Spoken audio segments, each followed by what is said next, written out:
সময়টা খুব ভালো যাচ্ছে ইথিকা পালের। যে ছবিতে হাত দিচ্ছেন তাতেই সাফল্য পাচ্ছেন তিনি।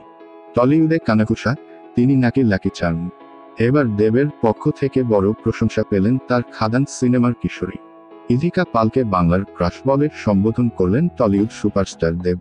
আসলে টেলিপর্দা থেকে উত্থান হলেও স্বল্প দৈর্ঘ্যের অভিনয় ক্যারিয়ারে বড় পর্দায় একের পর এক সফল সিনেমা উপহার দিয়েছেন ইথিকা। কখনো তিনি বাংলাদেশের প্রিয়তমা, আবার কখনো বা এপার বাংলার কিশোরী। খাদান ছবির পরও দেবের বিপরীতে আরও দুই সিনেমার মুখ্য চরিত্রে তিনি, প্রথমত রঘু ডাকাত এবং দ্বিতীয়ত প্রজাপতি 2 এ গুরুত্বপূর্ণ চরিত্রে দেখা যাবে ইথিকাকে।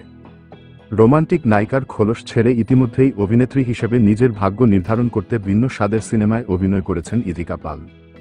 সদ্য মুক্তিপ্রাপ্ত বহুরূপ সিনেমার ট্রেলারের সোহমের পাশাপাশি সাড়া ফেলে দিয়েছেন ইথিকা পালও। আর বুধবার রাতে সেই ট্রেলার শেয়ার করেই ইথিকাকে প্রশংসায় ভাসালেন দেব।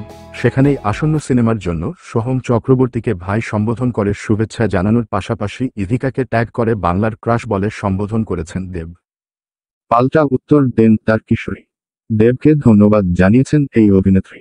উল্লেখ্য, খাদান ছবির পর থেকেই দেব ইথিকার রসায়ন নিয়ে ভক্তদের মাঝে যেমন উন্মাদনা তেমনি কৌতূহল। মাঝে শোনা গিয়েছিল প্রজাপতি 2 থেকে নাকি তিনি বাদ পড়েছেন। কিন্তু সব জল্পনা নস্যাৎ করে দিয়ে দেব মিঠুনের ব্লকবাস্টার সিনেমার গুরুত্বপূর্ণ চরিত্রে দেখা গিয়েছে তাকে। রঘু ডাকাতের টিজারেও সৌদামিনীর ভূমিকায় নজর কেড়েছেন তিনি। এবার তার বহুরূপের পালা।